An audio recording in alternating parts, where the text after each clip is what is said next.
할렐루야. 우리 전우자로 이렇게 인사합시다. 환영합니다. 축복합니다. 사랑합니다.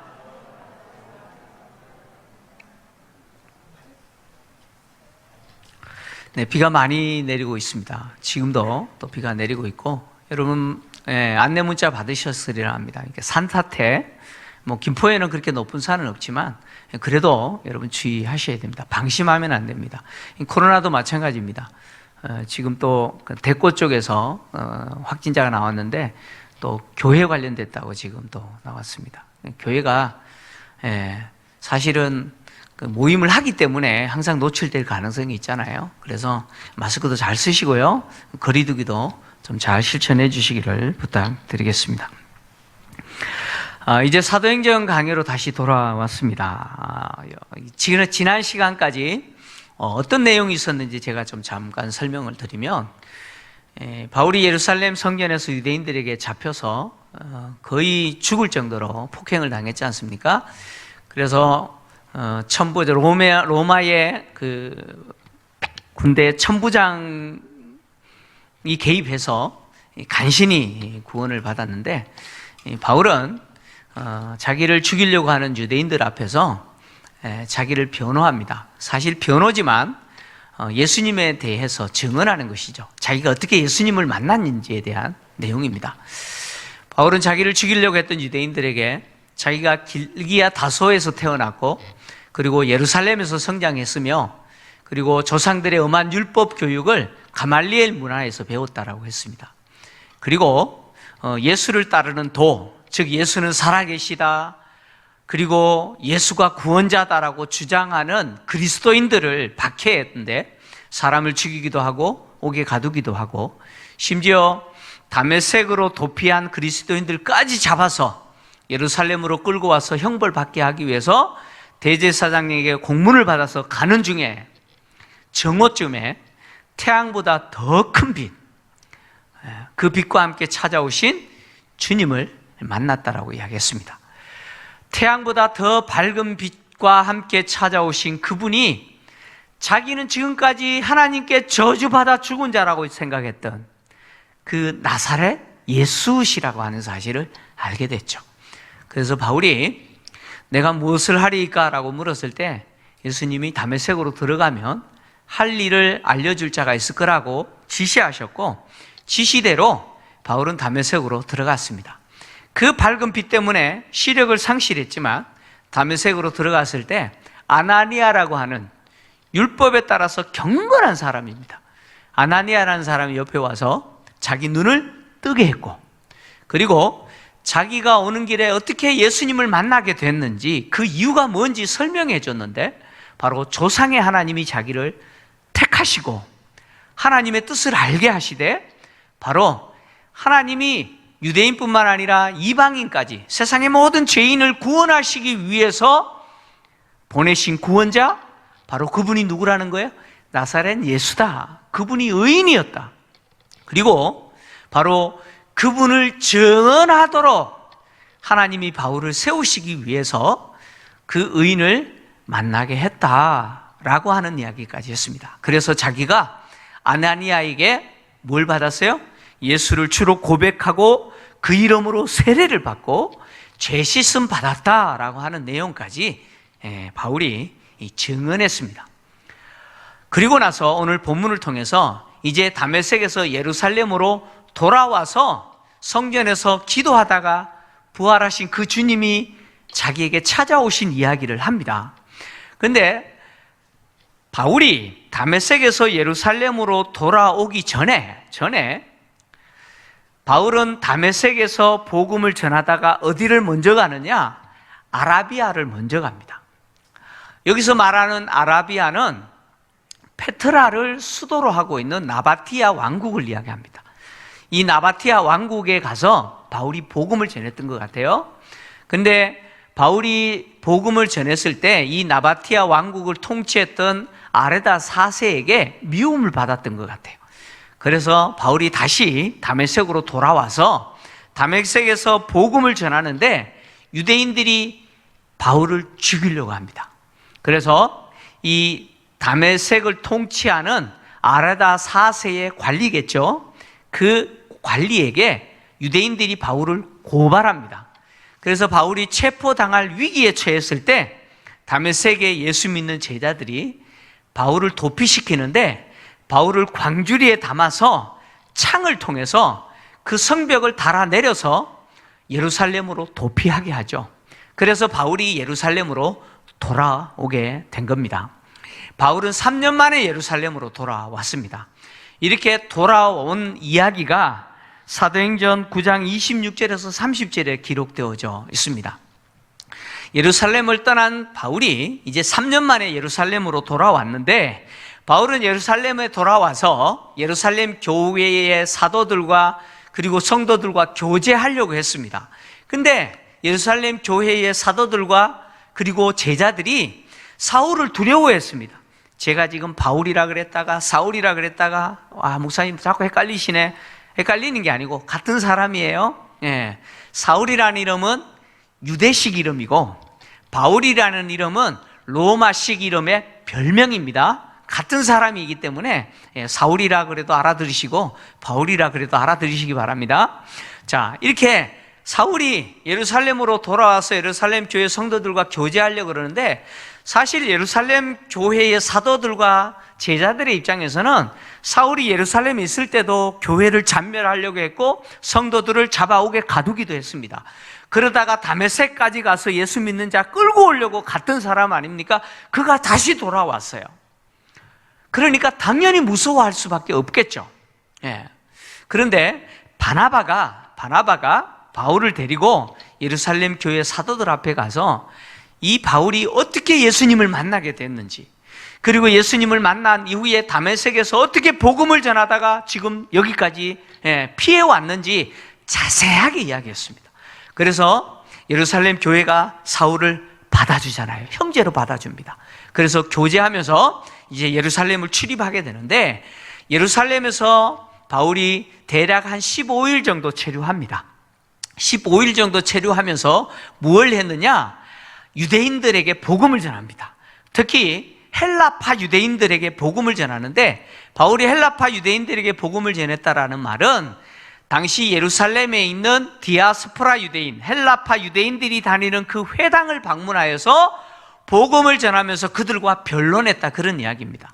요세푸스에 의하면 AD 70년 티토스 장군에 의해서 예루살렘이 망하기 전까지 예루살렘에는 무려 480개의 회당이 있었다고 이야기합니다. 그 회당에는 정통 유대인들이 다니는 회당도 있지만 바로 이방 땅에서 태어난 유대인들이 다니는 이방인 유대인들을 위한 디아스포라 유대인들을 위한 회당이 있었습니다. 그래서 구레네 유대인들이 다니는 구레네 회당, 알렉산드리아 출신 유대인들이 다니는 알렉산드리아 회당, 이런 회당들이 있었다, 그런 이야기죠. 이런 회당들을 다니면서 바울은 자기가 만난 예수님을 증언합니다. 그리고 그들과 변론합니다. 그런데 유대인들이 바울이 전하는 이 복음을 받아들이느냐? 안 받아들여요. 도리어 바울을 죽이려고 합니다. 그래서 예루살렘 교회 성도들이 바울을 급히 어디로 데려가요? 가이사라까지 데려가서 배를 타고 어디로 보내요? 다소로 보냈다라는 내용이 바로 사도행전 9장 26절에서 30절까지의 내용입니다. 바울은 오늘 본문에서 예루살렘에 도착하여 가이사라에서 배를 타고 다소까지 가기 전에 그 약 한 15일 정도 머무는 동안 주님을 만난 이야기를 오늘 본문에서 합니다. 사도행전 9장에는 기록되어 있지 않는 주님을 만난 이야기를 했는데 바울은 자기가 성전에서 기도할 때에 황홀한 중에 주님이 나타나셨다라고 이야기를 합니다. 바울이 성전에서 기도하는 동안 황홀한 중에 주님을 만난 이 이야기는 마치 누구의 이야기와 비슷하냐면 베드로가 요빠에서 지붕에서 기도하다가 황홀한 중에 환상을 본 내용과 비슷합니다. 사도행전 11장 5절을 보면 가이사라에 있는 고넬료에게 바울이 이렇게 간증하죠. 요빠에서 이런 일을 겪었다라고 이야기합니다. 한번 같이 읽겠습니다. 시작. 이르되 내가 요빠시에서 기도할 때에 황홀한 중에 환상을 보니 큰 보자기 같은 그릇이 내 귀에 매여 하늘로부터 내려 내 앞에까지 드리워지거늘. 바울이 요파에서 기도하다가 환상을 본 이야기 아닙니까? 황홀한 중에 환상을 봤는데 내 보자기가 메어져 있는 보자기가 하늘로부터 자기에게 내려왔다라는 이야기잖아요. 그 보자기 안에 뭐가 있었어요? 온갖 정하고 부정한 짐승이 있었잖아요. 그리고 하늘에서 음성이 들려 먹어라 라고 했던 그 환상이잖아요. 베드로가 황홀한 중에 기도하다가 황홀한 중에 환상을 보았던 것처럼 바울 역시 성전에서 기도하다가 황홀한 중에 누구를 만나요? 주님을 만났다는 거예요.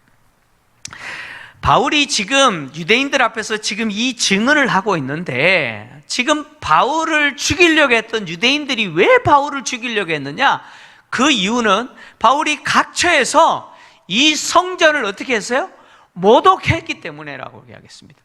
바울이 이방인 도시에서 유대인들을 가르치면서 모세를 배반하라고 했을 뿐만 아니라 이 거룩한 성전을 비방하는 말을 했다라고 했잖아요. 근데 정작 바울은 뭐라고 이야기합니까? 이 성전에서 기도했다라고 이야기합니다. 바울이 기도했다라고 하는 말은 무슨 뜻이냐면 유대인들이 전통으로 지키는 하루 3번 성전에서 기도하는 것을 이야기합니다.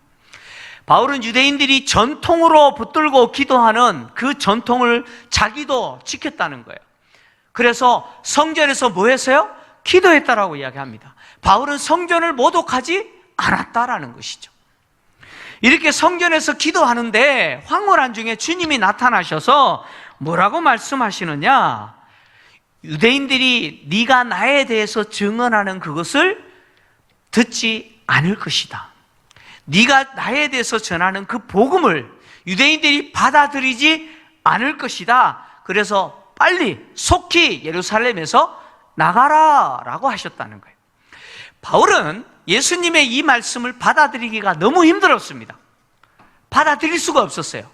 왜냐하면 특히 유대인들이 자기 말을 듣지 않을 거다라고 하는 주님의 말을 바울은 받아들이기가 너무 힘들어요. 왜냐하면 지금 자기가 만나서 변론하고 복음을 전하는 그 디아스포라 유대인, 헬라파 유대인들은 자기가 과거에 어떤 사람이었는지 너무 잘 아는 사람이에요.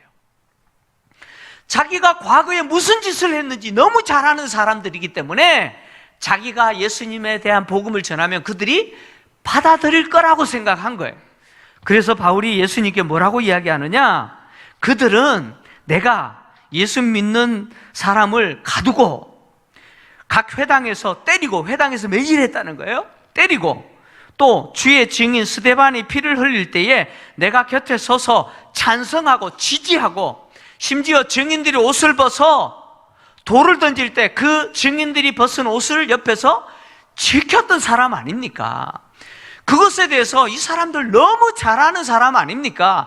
그래서 내가 과거에 그랬던 사람이 이렇게 변해서 내가 예수님에 대해서 만났다, 예수님 살아계시다, 예수님이 구원자다, 예수님이 우리 조상들의 하나님이 정하신 구원자다, 예수를 믿어야 죄사함 받는다, 이렇게 증언하면 그들이 나를 너무 잘 알기 때문에 내 말을 받아들이지 않겠습니까? 그렇게 생각했다는 거예요.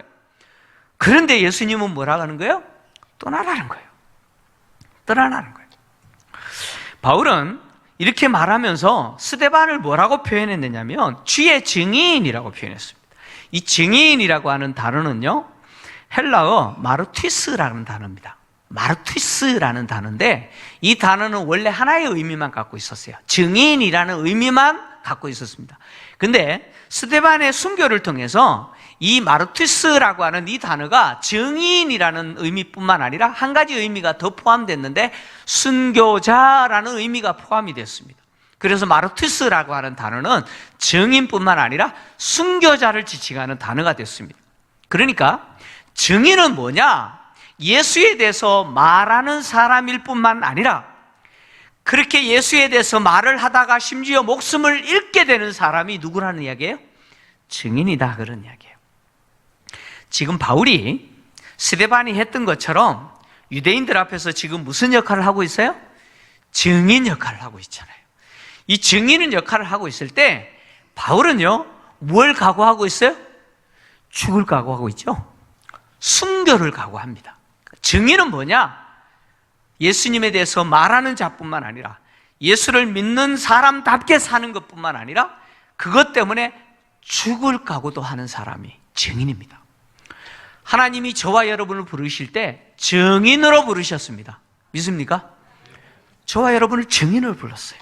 그러면 우리는 이제 예수에 대해서 말해야 되는 사람일 뿐만 아니라 예수 때문에 무엇까지 각오해야 돼요? 무엇까지 각오해야 돼요? 순교를 각오하셔야 돼요. 이게 증인입니다. 증인이에요. 증인은 그래서 순교자입니다. 순교자예요. 바울은 예루살렘에 있는 유대인들이 변화된 자신의 모습을 보고 자신이 증언하는 그 예수를 받아들일 거라고 생각했습니다. 근데 정작 그 유대인들이 받아들여요? 안 받아들여요? 예수님이 말씀하신 것처럼 받아들이지 않아요. 그러니까 바울은 유대인들이 자기를 어떤 시각으로 봐주기를 바랬느냐면 변화된 사람으로 봐주기를 바랬어요. 그죠? 예수를 비방하고 예수 믿는 자를 죽였던 사람이었는데 저 친구 예수 만났구나. 진짜 예수 만났구나. 우리도 예수 믿어야지. 변화된 사람으로 받아주기를 원했어요. 근데 정작 유대인들은 어떤 시각으로 바울을 바라보느냐? 변절자를 보는 거예요. 바울이 변화된 모습을 보여줄 때, 그리고 그 예수를 증언할 때 유대인들은 우리를 배신했네? 유대교를 배신했네? 변절자네? 변절자로 받아들였다는 거예요. 간혹 우리 주변에 이런 경험한 분들이 있잖아요. 예수 믿기 전에는 지독하게 예수 저주하면서 예수 믿는 사람 핍박하고 심지어 교회에 대해서 비난하고 욕했던 사람이 어느 날 하나님이 기적적인 은혜를 베풀어 주셔서 예수를 믿게 됐을 때 사실 그 주변에 이 사람 알고 있는 사람들은 다시 예수 믿어야 되잖아요. 그잖아요. 이랬던 사람이 예수 믿으니까 저 사람 진짜 예수 만났구나. 그래서 예수 믿어야 되지 않나요? 근데 이렇게 기적적으로 예수 만난 사람이 복음 전해서 예수 믿자. 예수님 살아계시더라. 예수 믿어야 된다. 라고 말하면 전에 같이 예수 믿는 사람 박해하고 교회 비난하고 욕하고 했던 사람이 예수 믿어요? 안 믿어요? 믿어요? 안 믿어요. 안 믿어요. 우리 집안도 그랬어요. 저희 부친께서 제가 중학교 1학년 겨울에 부흥에 오셨다가 예수 믿기 시작하셨어요. 그전에는 어떻게 하셨느냐? 정말 예수 믿는 어머니 엄청 핍박했어요. 술 취하시면요, 주일날 이렇게 11시 예배 드리고 있는 어머니를 교회 가셔 예배당 문 열고 가셔서 어떻게 해요? 머리 잡고 끌어내시는. 그렇게까지. 그래서 저희 모친이 부끄러워서 예수 못 믿겠다 그럴 정도로 그 정도로 박해를 했어요. 근데 그랬던 분이 예수 믿기 시작한 거예요. 그러면 저희 아버님을 알고 계시는 분들이 예수 믿어야 되잖아요. 저희 큰집, 같은 동네에 살고 있는 큰집이 저희 큰어머님이 거의 보살 수준이세요. 1년에 한 번씩 구다하시는 분이에요. 큰집에서 다시는 우리 볼 생각하지 마라. 저희 아버지에게 하시는 말씀이에요. 다시는 큰집에 출입하지 마라. 앞으로 우리 볼 생각하지 마라. 그러셨어요. 아니 자기들과 똑같이 예수 믿는 저희 모친 핍박했으면 그러다가 예수 믿게 됐으면 와 진짜 바뀌었네. 사람 바뀌었네. 그러면서 예수 믿어야 되잖아요. 안 믿어요? 안 믿어요. 절대 우리 집 오지 마라. 그래요. 아마 여기도 그런 분들이 계실 거예요. 바울이 그랬다는 거예요. 예수 믿는 사람 비난하고 교회 욕했던 사람이 예수 믿게 되면 옆에 있는 사람들이 와 예수 믿어야겠다라고 하는 게 아니라 왕따 시켜버리죠. 변절했네? 배신자네? 그러면서 왕따 시켜버려요. 그래서 시장에서 왕따 당하고 그러잖아요. 바울이 지금 그 경우예요. 자기를 너무 잘 아는 그 유대인들에게 복음을 전하면 그들은 예수를 받아들일 줄 알았어요. 바울은 그렇게 생각했어요. 근데 주님은 아니라는 거예요.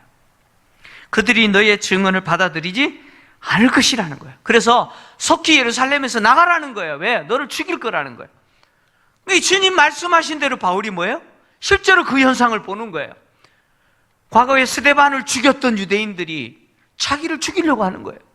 그래서 급히 예루살렘 교회 성도들의 도움을 받아 가이사라까지 가서 배 타고 다소로 도피했잖아요. 바울은 이 과정에서 자기가 예루살렘을 떠날 수밖에 없었던 이유가 유대인들의 박해이지만 더 중요한 한 가지 주님이 자기에게 주신 사명을 이야기했습니다. 주님이 뭐라고 바울에게 이야기했느냐? 내가 너를 멀리 이방인에게로 보내노라 라고 사명을 주셨다는 거예요. 멀리 이방인에게 보낸다라고 하는 말은 무슨 말이에요? 보내다라고 하는 것은 사도로 파송한다는 거예요. 그러니까 예수님이 자기를 이방인의 사도로 보내시겠다라고 말씀하셨다는 거예요. 바울은 다메섹 도상에서 예수님을 만난 이후에 예수님이 지시하신 대로 다메섹에 들어가서 아나니아를 만나서 하나님이 왜 자기를 부르셨는지 알게 됐죠. 이스라엘 족속과 임금들과 이방인들에게 예수를 증언하는 그릇으로 하나님이 선택하셨다는 사실 들었잖아요. 그런데 이 예루살렘에서 바울은 예수님을 통해서 뭘 듣게 되느냐? 유대인이 아니라 이방인에게 복음을 전하는 자로 보내신다는 사명을 받았다는 거죠. 유대인들이 복음을 거절하기 때문에 유대인들이 아닌 멀리 있는 이방인들에게 복음을 전하는 자로, 이방인의 사도로 보내겠다라고 하시는 말씀을 들었다는 것이죠. 바울이 지금까지 예루살렘을 떠난 이후에 이방인들의 도시들을 방문하면서 그 도시에 사는 유대인뿐만 아니라 이방인들에게 복음을 전하고 예수 믿게 한 것은 바로 주님이 주신 이 사명 때문이었다라고 지금 이야기하는 것이죠. 바울은요, 사실 바울의 마음에는 할 수만 있다면 이방인들보다 유대인들이 먼저 예수를 받아들이고 예수 믿고 구원받기를 원했습니다. 사실 그렇잖아요. 내가 가장 사랑하는 가까운 내 가족이 예수 믿고 구원받는 것보다 이방인들 저 멀리 있는 이웃이 먼저 예수 믿기를 바라는 사람 아무도 없잖아요. 그죠? 나와 아무 상관없는 이웃이 예수 믿는 것보다 내가 사랑하는 내 가족이 먼저 예수 믿기를 바라는 것이 우리 마음이잖아요. 바울도 똑같았어요. 같은 동족인 유대인들이 이방인보다 더 먼저 예수를 받아들이고 믿었으면 좋겠다라고 하는 것이 바울의 마음이었어요. 그런데 그 바울의 마음과는 달리 유대인들이 예수님을 받아들여요? 유대인들이 예수님을 받아들이지 않아요. 바울은 지금 마지막으로 예루살렘을 방문한 겁니다. 바울의 계획은 예루살렘을 방문했다가 로마를 경유하여 스페인으로 가려고 하는 거죠. 스페인에서 자신의 모든 사역과 삶을 마무리하려고 지금 그 계획 세우고 지금 진행하고 있잖아요. 이제 마지막 예루살렘을 방문한 이유가 뭐냐면 유대인들이 할 수만 있다면 자기가 증언하는 이 증언을 듣고 누구를 받아들이기를 원해요? 예수님을 믿기를 원하는 거죠. 그래서 바울에게 예루살렘으로 올라가면 안 된다라고 눈물로 만류했던 두로 교회와 가이사라 교회와 자기와 함께 동행했던 일행 누가를 비롯한 일행들이 그렇게 울면서 만류했던 것도 뿌리쳤잖아요. 나는 죽기를 각오했다라 하면서 지금 예루살렘까지 온 이유가 뭐였어요? 나는 유대인들에게 복음을 전해야 된다는 거예요. 유대인들이 내가 전하는 이 복음을 듣고 예수 믿었으면 좋겠다는 거죠. 유대인들이 예수 믿으면 나는 죽어도 좋다는 거죠. 그래서 여기까지 와서 예수님의 복음을 전하는 겁니다. 그랬으면 유대인들이 좀 듣고 믿어야 되잖아요? 그죠? 믿어야 되는데 유대인들이 믿어야 안 믿어요? 오늘 본문 22절부터 보시면 지금 유대인들이요, 사실 바울을 통해서 매우 중요한 이야기 들었잖아요. 예수는 죽었어요, 살았어요? 나사렛 예수는 죽었어요, 살아계세요? 살아계시다는 소리 들었잖아요. 바울이 직접 만났다는 이야기 들었잖아요. 예루살렘에서도 찾아오셨다는 이야기 들었잖아요. 나사렛 예수는 하나님께 저주받아 죽은 자가 아니라 하나님이 다시 살리신, 부활하신 분이죠. 지금도 살아계신다는 거죠. 그리고 그 예수가 누구시라는 거예요? 하나님이, 조상들의 하나님이 모세와 선지자와 시편을 통해서 오리라고 약속하셨던 그 구원자가 바로 이 나사렛 예수라는 이야기 들었잖아요. 그래서 누구든지 예수를 받아들이고 그 이름으로 회개하고 세례받으며 죄 씻음 받는다라고 하는 거 들었잖아요. 그런데도 불구하고 유대인들은 거부해버려요. 오늘 22절을 보면 유대인들이 어떻게 합니까? 옷을 찢죠. 옷을 찢어요. 그리고 공중에 티끌을 날리면서 뭐라고 고함을 지릅니까? 뭐라고 함성을 질러요? 이런 자는 살아있으면 돼요, 안 돼요? 살아있으면 안 된다는 거예요. 죽어야 된다는 거예요. 바울을 죽여야 된다는 거예요. 죽여야 된다는 거예요. 왜 유대인들이 옷을 찢고 티끌을 하늘 날리면서 바울을 죽여야 된다고 할까요? 그것은 바울의 증언의 내용을 들었던 유대인들이 바울이 하나님을 모독했다고 생각하는 거예요. 바울이 신성 모독했다는 거예요. 그래서 분노하면서 옷을 찢고, 바울이 신성한 모독한 그 죄는 자기들과 상관없다는 거예요. 신발에 먼지를 터는 것처럼 공중에 티끌을 날리는 거예요. 자기들과는 상관없다는 거예요. 그래서 바울을 죽여야 된다고 아우성을 지른 겁니다. 과거 예수님을 십자가에 못 박아 죽이라고 외쳤던 유대인들이 예수님이 신성 모독했다라고, 하나님을 모독했다라고 하는 죄목으로 예수를 죽여라고 외쳤던 것처럼 스데반을 죽여라고 외치면서 옷을 번져 던지고 돌을 던져 스데반을 죽였던 자들이 스데반이 성전을 모독하고 하나님을 모독했다라고 스데반을 죽였던 것처럼 그 유대인들이 지금 바울을 향하여 하나님을 모독했다라고 죽이려고 하고 있는 거죠. 유대인들은 과거나 현재나 동일하게 도무지 회개하려고 하지 않을 뿐더러 바울을 통해서 전해지는 그 예수에 대한 증언을 받아들이지 않습니다. 도리어 그 증언하는 바울을 죽이려고 하고 있어요. 오늘 본문을 보면서 이런 질문이 생겨요. 무슨 질문이냐면, 지금 바울이 예루살렘까지 오게 된 과정에서 누가 이끄셨어요? 누가 이끄셨어요? 성령이 이끄셨잖아요. 그래서 예루살렘 교회 장로들과 작별할 때 바울이 했던 말이 뭐예요? 내가 성령에 매여 내가 예루살렘으로 가고 있는데라고 했어요. 바울은 성령에 매여서 지금 여기까지 온 거예요. 그런데 한번 생각해 보세요. 바울이 예루살렘에 와서 복음을 전하면 유대인들이 그 복음을 받아들이면 좋은데 받아들여요? 안 받아들여요? 안 받아들여요. 도리어 그 복음을 전하는 바울을 죽이려고 합니다. 근데 왜 성령은 굳이 받아들이려고 하지 않는 유대인들에게 바울로 하여금 증언하게 하실까요?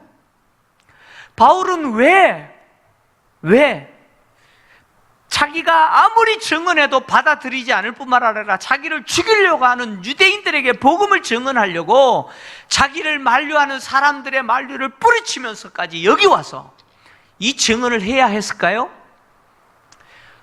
여러분, 간혹 우리도 복음을 전하다가 그런 경우 있잖아요. 저 사람은 내가 복음을 전하면 받아들일 거라고 생각되어지면 복음을 전하고, 세상 모든 사람이 예수 믿어도 저 인간은 예수 믿지 않을 거라고 생각되면 복음 전해야 안 전해요? 그래도 전하시는 분은 하나님이 진짜 사랑하시는 분이에요. 안 하죠? 죽어도 예수 안 믿을 사람, 도리어 나한테 돌 던질 사람 복음 전해요? 안 전하잖아요. 복음 안 전하잖아요. 왜 성령은 받아들이지 않을 뿐만 아니라 바울을 죽이려고 하는 유대인들에게 굳이 바울로 하여금 증언하게 하셔요? 바울은 왜 죽을 각오하면서 받아들이지도 않는 이들에게 복음을 전하려고 했을까요? 그 이유는 바울이 가진 사명 때문입니다. 바울이 주님께로부터 받은 사명은 뭐냐면 듣든지 아니 듣든지 전해야 될 사명이에요. 이 사명은 바로 하나님이 에스겔 선지자에게 주신 사명과 똑같은 사명이에요. 에스겔서 2장 3절에서 7절을 보면 주님이 바울에게 주신 사명, 똑같은 사명을 에스겔에게 주셨어요. 한번 같이 읽겠습니다. 시작. 내게 이르시되 인자야, 내가 너를 이스라엘 자손 곧 패역한 백성 나를 배반하는 자에게 보내노라. 그들과 그 조상들이 내게 범죄하여 오늘까지 이르노라니 이 자손은 얼굴이 뻔뻔하고 마음이 굳은 자니라. 내가 너를 그들에게 보내노니 너는 그들에게 이르기를 주 여호와의 말씀이 이러하시다 하라. 그들은 패역한 족속이라. 그들이 듣든지 아니 듣든지 그들 가운데에 선지자가 있음을 알지니라. 인자야, 너는 비록 가시와 찔레와 함께 있으며 전갈 가운데에 거주할지라도 그들을 두려워하지 말고 그들의 말을 두려워하지 말지어다. 그들은 패역한 족속이라도 그 말을 두려워하지 말며 그 얼굴을 무서워하지 말지어다. 그들은 심히 패역한 자라. 그들이 듣든지 아니 듣든지 너는 내 말로 고할지어다. 아멘. 하나님이 에스겔 선지자를 보내시면서 하셨던 말씀이에요. 네가 가서 내 말을 전해도 그들은 듣지 않을 것이다. 그들은 패역한 자들이고 마음이 굳은 자다. 시멘트처럼 굳어서 네 말 절대 받아들이지 않을 것이다. 도리어 너를 박해하실 것이다. 그래서 그들 가운데 있는 너는 가시와 찔레와 함께 있는 것처럼, 전갈과 함께 있는 것처럼 목숨이 위험할 정도로 어려움을 당하게 될 거다. 그러나 너는 그들이 듣든지 아니 듣든지 내 말 전해라. 이것이 하나님이 에스겔 선지자에게 주신 파수꾼으로서 사명입니다. 바울은 예루살렘에 올라오기 전에 밀레도에서 에베소 교회와 작별할 때, 에베소 교회 성도들과 작별할 때, 마지막 장로들과 작별할 때 사도행전 20장 26절에 이렇게 말했어요. 뭐라고 말했느냐? 모든 사람의 피에 대해서 나는 깨끗하니라 라고 했어요.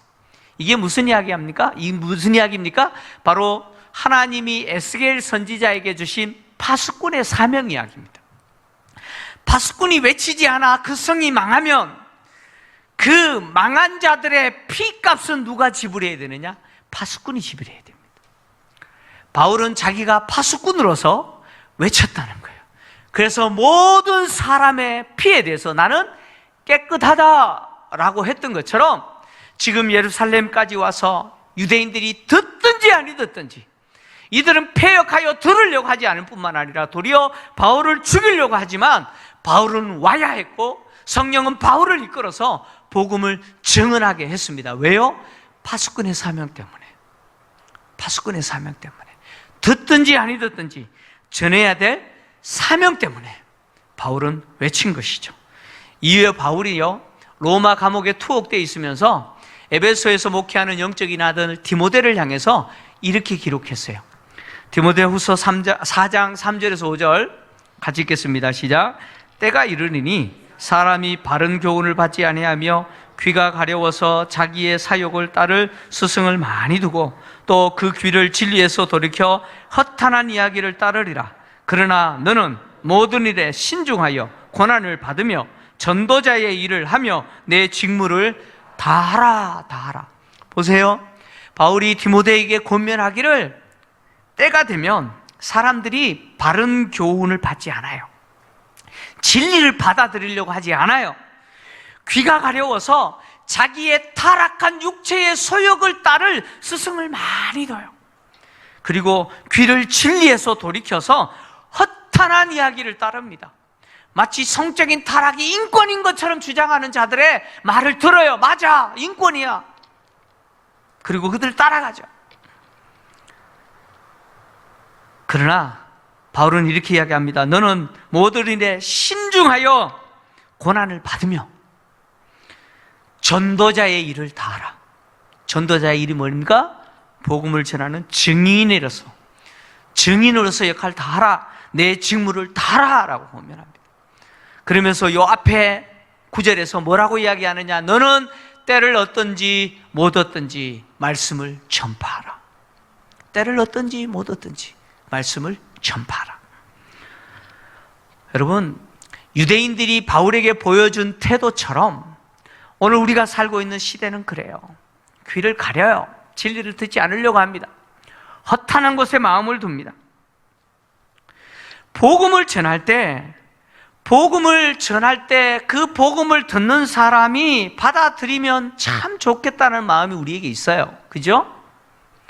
복음을 전할 때 그 사람이 받아들일 거라고 하는 기대가 있죠. 기대 없으면 안 되죠. 그런 기대 있어요. 그런데 도대체 받아들이려고 하지 않는 자들에게도 복음을 전해야 됩니다. 전해야 돼요. 세상이 복음을 듣지 않으려고 아우성치고 귀를 막더라도 교회는 복음을 전해야 될 뭐가 있어요? 사명이 있어요. 사명이 있어요. 주님이 우리를 증인으로 부르신 것은 바로 이러한 패역한 세대 속에서 복음을 외치라고, 듣든지 아니 듣든지, 때를 넣든지 얻지 못하든지 복음을 외치라고 교회를 세우시고 우리를 부르신 겁니다. 코로나 시대에 참 신앙생활하기 힘든 시대를 우리는 살아가고 있습니다. 그렇지 않습니까? 오늘날은요, 특히 직장 다니는 분들 가운데 내가 교회에 다니는 것을 숨겨야 되는 분들도 있어요. 진짜 있습니다. 월요일만 되면 교회 갔다 왔는지 점검하는 회사들이 있어요. 예? 아예 교회 못 가도록 금지하는 회사들도 있습니다. 내가 예수 믿는 것을 숨겨야 되는 그런 시대에 우리는 살아가고 있습니다. 그러나 주님은 우리에게 오늘 바울을 통해서 말씀하십니다. 입을 다물지 말라. 네가 예수 믿는 거 부끄럽게 여기지 말라는 거예요. 숨기지 말라는 거예요. 듣든지 아니 듣든지 입을 열어 복음을 전하고 우리의 삶을 통해서 내가 예수 믿는다는 사실을 드러내는 증인의 역할을 감당해라고 말씀하십니다.